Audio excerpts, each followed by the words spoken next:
जरा सोचिए, कोई एक सुनसान द्वीप पर फंस गया है। आसपास कुछ भी नहीं सिवाय बचने की एक जिद के। तो आज हम एक ऐसी ही कहानी देखने वाले हैं कि कैसे कुछ यूट्यूबर्स ने इसी नामुमकिन सी चुनौती को सच में झेला और इंजीनियरिंग के दम पर अपनी किस्मत लिखने की कोशिश की। ये सवाल ही ऐसा है ना? सुनने में रोमांचक भी लगता है और डरावना भी। इस पूरी कहानी में हम यही देखेंगे कि जब ये सवाल किसी की असल जिंदगी का हिस्सा बन जाता है तो असल में होता क्या है। मतलब शुरू से ही स्टेक्स इतने ऊंचे थे। ये कोई खेल नहीं था, ये थी जिंदा रहने की लड़ाई। और ये एक लाइन उनके पक्के इरादे को दिखाती है, या तो मंजिल मिलेगी या फिर मौत। तो कल्पना कीजिए, आप प्रशांत महासागर के बीचों बीच एक द्वीप पर हैं, मीलों दूर तक सिर्फ और सिर्फ पानी। वहां से निकलने का सिर्फ एक ही तरीका है, खुद एक नाव बनाना। लेकिन कहानी में एक बहुत बड़ा ट्विस्ट था। उन्हें सिर्फ कोई काम चलाओ बेड़ा नहीं, बल्कि एक असली सेलबोट बनानी थी। और सबसे बड़ी मुश्किल पता है क्या थी? कि इनमें से किसी को भी नाव बनाने का कोई भी जरा सा भी तजुर्बा नहीं था। ये काम सिर्फ मुश्किल नहीं, बल्कि पागलपन जैसा लग रहा था। यहां तक कि टीम के अंदर ही लोगों को इस पर यकीन नहीं हो रहा था। जैसा कि एक मेंबर ने कहा, मुझे लगता है तुम सच में पागल हो गए हो। इससे पता चलता है कि यह प्लान कितना ज्यादा डेयरिंग और अविश्वसनीय था।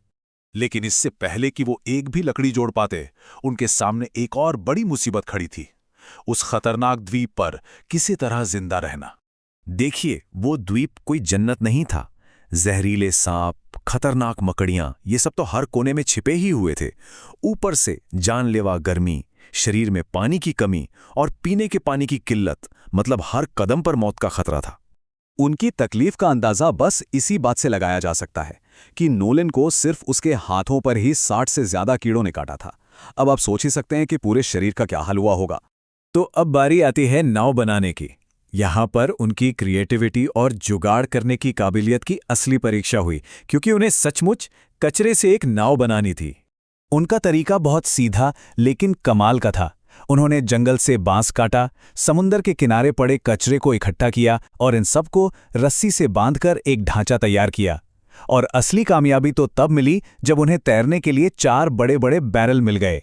और फिर आया वो पल फ्लोट टेस्ट का। जब उनकी बनाई हुई नाव पानी पर तैरने लगी तो वो सिर्फ एक जीत नहीं थी, वो एक उम्मीद थी, एक यकीन था कि हाँ, ये नामुमकिन काम अब मुमकिन हो सकता है। नाव तो बन गई थी, पर अब असली इम्तिहान शुरू होने वाला था। समंदर में 12 घंटे का एक जानलेवा सफर। ये सफर उनकी हिम्मत का आखिरी टेस्ट था। पहले घंटे में तो सब ठीक था, ज्वार भी साथ दे रहा था, पर चौथे घंटे तक आते आते चप्पू टूट गए और शरीर ने जवाब देना शुरू कर दिया। 7वें घंटे तक तो उम्मीद लगभग खत्म ही हो चुकी थी कि तभी 9वें घंटे में ज्वार में एक ऐसा बदलाव आया जिसने उन्हें आगे बढ़ने की एक नई हिम्मत दी। सफर के बीच में एक ऐसा भी वक्त आया जब सबने हिम्मत छोड़ दी थी। वो शारीरिक और मानसिक दोनों ही तरह से पूरी तरह से थक चुके थे और मंजिल एक सपने की तरह दूर लग रही थी। उनकी हालत बस इस एक लाइन में समझी जा सकती है, मुझे सच में नहीं पता कि हम इसे कर पाएंगे या नहीं। और अब कहानी पहुंचती है अपने क्लाइमैक्स पर, एक ऐसे मोड़ पर जहां जीत और हार के बीच का फासला लगभग मिट ही गया था। वो बहुत करीब थे, बहुत ज्यादा करीब। मंजिल बस 1.7 मील दूर। और अब 1 मील से भी कम, सिर्फ 0.9 मील। वो लगभग उसे छू सकते थे। बस आधा मील, जीत बिल्कुल सामने दिख रही थी। और तभी, ठीक तभी, सब कुछ बदल गया।